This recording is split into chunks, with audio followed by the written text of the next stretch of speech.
This has been a fairly hectic day for us, a lot of activity, a lot of things have been going on. I spoke to you last night about some additional resources that we were bringing in to help us with our efforts, and those resources are beginning to arrive and be deployed.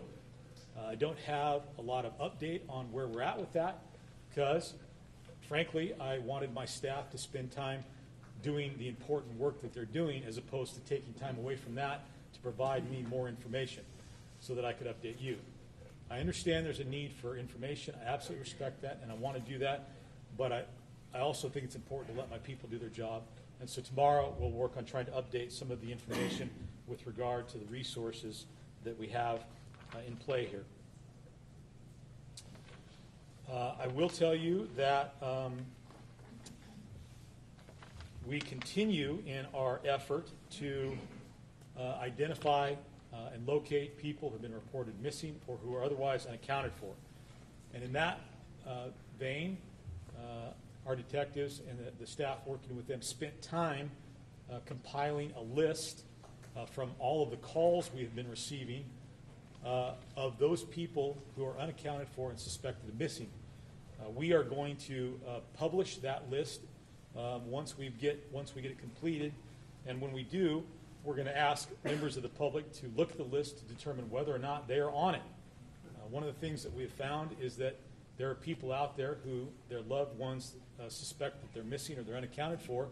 They report them as missing and unaccounted for, but they don't, in fact, know that they're missing or that someone is looking for them.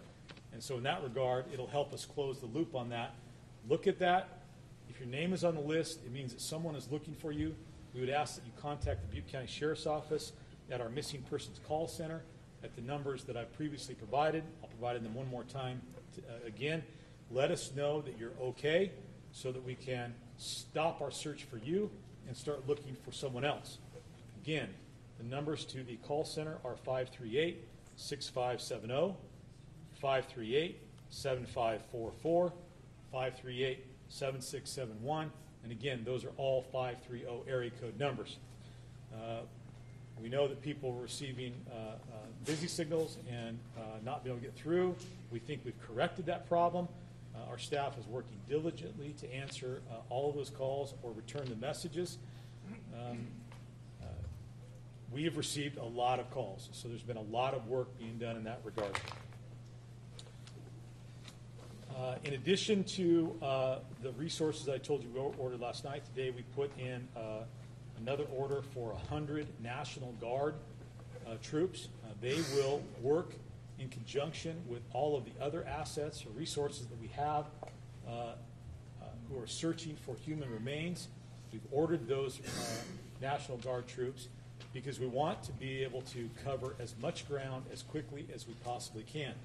We're hopeful that by doing that, when the time comes to allow people back into the area, once all of the other safety issues are addressed, then we can be reasonably sure that we have searched the area for human remains. I want to tell you, though, this is a very, very difficult process. And there is certainly the unfortunate possibility that even after we've searched an area, once people get back in there, it's possible that human remains could be found. I want you to understand we're going to do everything we possibly can to diligently search for those remains. But this is a very difficult task. If that were to occur, we would certainly want whoever located those to contact our office immediately so we can get out there and begin a proper investigation. And I know that that's a very difficult thing to think about, but that's the difficult situation that we find ourselves in today. In addition, we are working to expedite the process of identifying the remains so that we can notify the next of kin. And we are going to be working, the California Department of Justice DNA lab is going to be working in conjunction with a private company that has volunteered to bring assets in to help us. That is ANDE, A-N-D-E, Rapid DNA Identification System. They're bringing those assets in as we speak. And what that will allow us to do is quickly generate DNA identifications. The system performs DNA processing in a fully automated manner.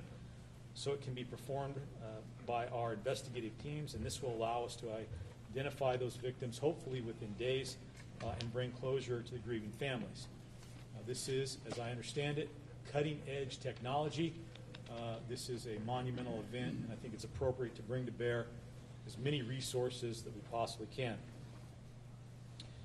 I want to remind people that due to the ongoing emergency here and the volume of work and our staff limitations, our main lobby will be closed again tomorrow, but you can come to the sheriff's office and go to the jail lobby to report crimes.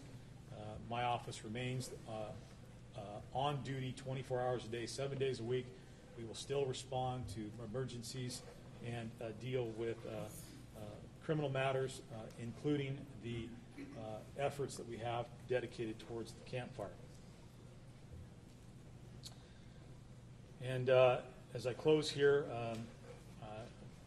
as I've said again and again, one of the hardest parts of this particular job is to provide you with an update on where we're at with the recovery of human remains. And so today, an additional 6 human remains were recovered, which brings the total to 48. All 6 of those remains were located in Paradise, and they were located within homes.